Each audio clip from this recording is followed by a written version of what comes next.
Chicken biryani చేసుకుందామా. మా ఇంట్లో చాలా తక్కువ చేయడం, బట్ చాలా టేస్టీగా చేస్తారు. ఫస్ట్ 3 kgs చికెన్ తీసుకున్నాం. సాల్ట్, కారం, పసుపు ఇవన్నీ వేపుకోవాలి. పెరుగు, నిమ్మకాయ రసం వేసుకోవాలి. తర్వాత ఈ ఫ్రైడ్ ఆనియన్ అవన్నీ వేసుకున్న తర్వాత గరం మసాలా, ఇదేమో జీడిపప్పు పేస్ట్. తర్వాత మొత్తం మిక్స్ చేసుకోవడమే. చాలా బాగుంటుంది బిర్యానీ. ఈ స్టైల్లో చేసుకోండి, చాలా జ్యూసీగా బాగుంటుంది. ఎక్కువ ఫుడ్ కలర్ యాడ్ చేయకుండా మేము చేసుకుంటాం అన్నమాట. ఈ చికెన్ గ్రేవీతోనే చేసుకుంటాం, చాలా బాగుంటుంది. ఎవరైనా ట్రై చేయకపోతే ఇలా ట్రై చేయండి, చాలా బాగుంటుంది, చాలా టేస్టీగా కూడా ఉంటుంది. మీకు ఏ వీడియోస్ కావాలి అని చాలాసార్లు అడిగాను, బట్ ఎవరు ఏ చెప్పట్లేదు. నేను మీషో కంటెంట్ చేద్దాం అనుకుంటున్నాను. ఏమంటారు, మీకు ఇంట్రెస్ట్ అయినా అది అనేది నాకు కామెంట్ చేయండి.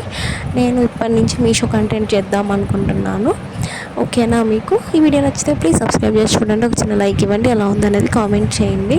ఏ వీడియోస్ కావాలి అనేది కూడా చెప్పండి.